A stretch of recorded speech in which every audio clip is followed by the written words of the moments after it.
Hello, everybody. I'm Nate Martin, and this is the Bitcoin Effect, where we talk about how policy and economics are affected by Bitcoin and how policy affects Bitcoin. I'm a little bit late this afternoon, and there's a reason for that. Because I hit go live, and then it asked me to hit go live again, and then I talked into the camera to nobody. So I hope that you chuckle with that. But we're going to talk about, obviously, we're going to talk about the 50 basis point cut from the Federal Reserve. What exactly does that mean? And obviously what that did was that moved the markets when that happened, the stock market in particular, and also Bitcoin, in that it actually touched past $63,000 a day after the announcement. In fact, as of today, I think it actually touched $64,000. So there's continued buying pressure, especially on Binance. I just saw that today. But the what exactly does that mean? The 50 basis point cut. What that means is that there's going to be more money in the economy, which is why the stock market liked it. And Bitcoin went up basically in tandem with the markets. And until there is such a time as it begins to invert, which I think it should, and you're going to be surprised to find out who else thinks that it should invert here shortly, that's when more people are recognizing what the value of Bitcoin is. And I'll explain that as we go. Powell said something in his remarks this last week. Actually, this is early on in the Q&A from the press. And the question had to do with whether or not they were behind everybody else in the world in cutting the rates. And here's what he had to say.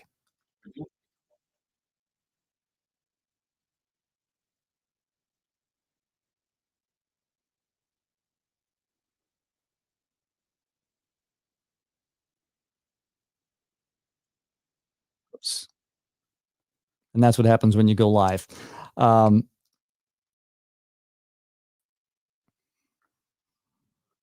So what he said here was he doesn't think that the timing of the rate cut was behind, even though many countries around the world had already started cutting rates. In fact, there were a number of countries that have done it multiple times, while the U.S. was still keeping their rates higher, presumably to continue to squelch inflation. So the problem with that is that even politicians in the United States are like, no, you should. Earlier this week, Elizabeth Warren said you should actually lower the rate by 75 basis points. And that's a huge cut. Usually it's 25 basis points whenever they make a move. Making a 50 basis point cut is almost like changing lanes way too fast. But a 0.75% cut is steering the car almost off of the road. But that's what Elizabeth Warren asked for. And what that tells me, if you're reading between the lines, is that she thought that we're in real danger of getting into a recession if you don't do something drastic. And a 75 basis point cut, that's pretty drastic. If you had an opportunity, I'm going to go to the next thing, which is something else that was bullish. And that is that BlackRock actually released a white paper. It's 9 pages in length, which is pretty much a sales piece for Bitcoin. And obviously they want to sell their ETF. They want to have more investors there so that they get more revenue.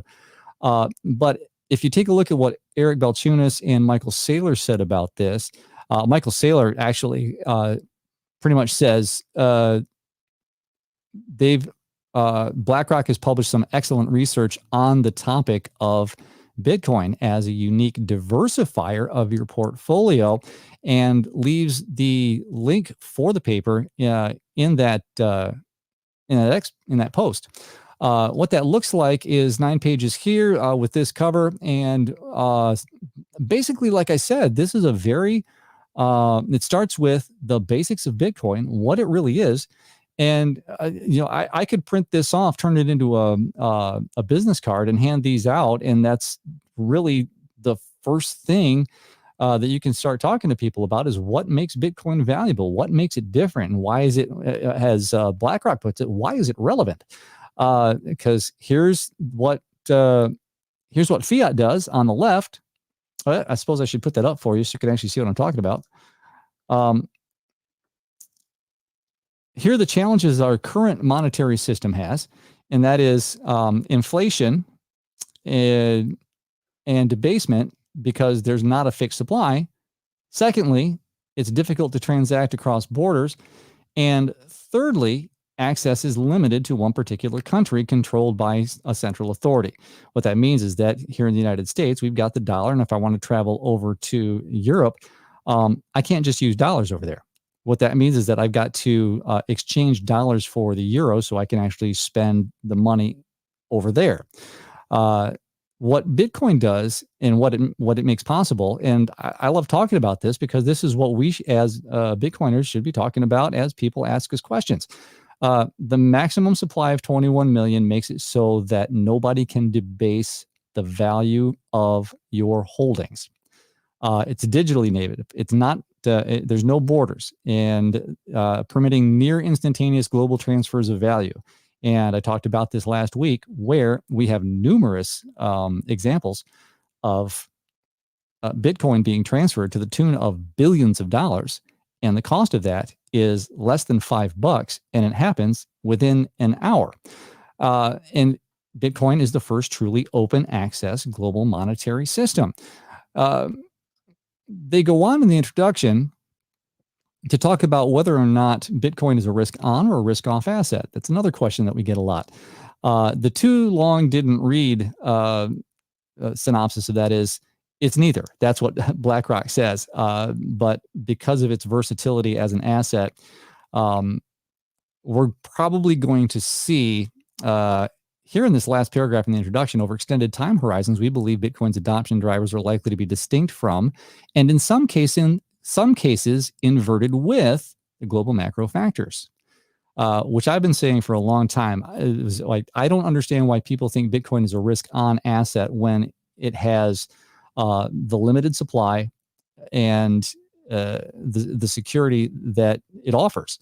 The fact that the 21 million is set in stone means that nothing's going to change about Bitcoin. So to say that Bitcoin is the risk on asset is completely backwards. And I think that this paragraph here from BlackRock actually promotes that idea. I know that you're probably expecting more news and less opinion. A couple of things. One, my schedule got really haywire, but these are the three stories that I really wanted to talk about. And the third one here is the fact that MicroStrategy, yet again, has raised $875 million in convertible notes to plan to buy more Bitcoin. In fact, I looked today and they already have. This last week, it was $475 million worth of Bitcoin that they purchased this last week. And I need your help because I'm actually having a little bit of trouble figuring out whether or not what Michael Saylor proposes to the U.S. government is shady. Let me explain that. I understand that as a private organization, he can basically write paper, meaning convertible bonds, notes, equity positions, for the purpose of acquiring dollars so that he can use those dollars to buy Bitcoin. Makes perfect sense. But at Bitcoin 24, he said something that kind of made me think, because he said that the U.S. government should do exactly the same thing. And if the U.S. government did that, just printed dollars for the purpose of acquiring Bitcoin at whatever price, well, then isn't the U.S. government rug pulling its entire citizenry, indeed the entire world? Because much of the value that is attributed to the U.S. dollar is not only in its citizens' hands, but also in other countries' hands. And so to literally debase the currency by printing enough to buy Bitcoin at any price leaves ordinary people holding a bag because they think that they were able to sell Bitcoin at an exorbitant price, but the dollar's not going to be worth anything because now there's so many of them out there that I hate to say it, but you're in a Venezuela situation. So is that shady, or is it what the government should do? And then we just go straight to a Bitcoin standard, regardless of the carnage financially that many ordinary people would experience because either they've never owned Bitcoin or because they were too tempted to sell the Bitcoin at, say, $1 million, but now it takes 100,000 to go out to eat. Let me know what you think in the comments, and I will take a look at those as they come. Or I will take a look at the comments after the replay, and we will take a look at that and have a conversation about it on next week's live stream. I want to finish off today with something that was kind of fun, and that was that Donald Trump actually spent a Bitcoin transaction. And it was touted by a number of different influencers that it's the first president to spend a Bitcoin transaction. Okay, but he's not.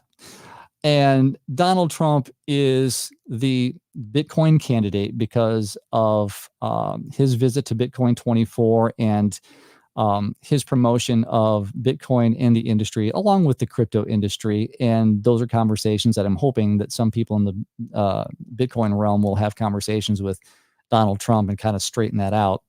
But let's face it, he's not president. And secondly, he's when he goes somewhere, let's face it, when he goes somewhere, he goes into a place and he shows his face and he shakes hands and he has conversations and he offers to buy people a meal, basically everybody who's in the building. He does that and he socializes and, like I said, shakes the hands and signs the hats. And then he turns to his assistant and goes, make sure you get that bill taken care of and leave a good tip for everybody in the house.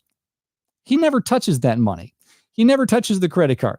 The assistant does that. So while like I said, it's really kind of cool for us that are Bitcoiners to go, hey, Donald Trump, we watched him do a transaction at a New York City bar to buy the burgers for the house. That's cool. But does it really move the needle when it comes to the public? Oh, gee, Donald Trump is using Bitcoin to buy something. Maybe I should really take a look at Bitcoin. Yeah, I don't think it does. Like I said, it's a lot of fun, and it's great for us Bitcoiners to know that we have an ally in the Trump camp, hopefully Trump administration. There you go. You heard it here first. Yes, I am supporting Donald J. Trump for president of the United States, and I will be voting for him come November. That wasn't something I was really planning on saying, but that's what live streaming will do for you. Anyway, those are the topics I wanted to discuss here on the Bitcoin Effect this week. And I hope you've enjoyed it. If you have, make sure to leave a like and consider subscribing to the channel and turn on notifications so that on Friday next week, hopefully at noon instead of 12:15, because I thought I'd hit go live and didn't, then you can join me here at the Bitcoin Effect live on Friday at noon Eastern time. Robin, I want to thank you for joining me. Yes, Trump 2024. Thank you very much for that. And I look forward to seeing you guys. Hopefully a few more of you, because I really love having conversations and checking the comments and having the opportunity to respond. But in the meantime, I'll see you next week, Friday at noon Eastern Daylight Time, and that is 9:00 a.m. Pacific. Leave a comment, and I'll look forward to seeing you next week.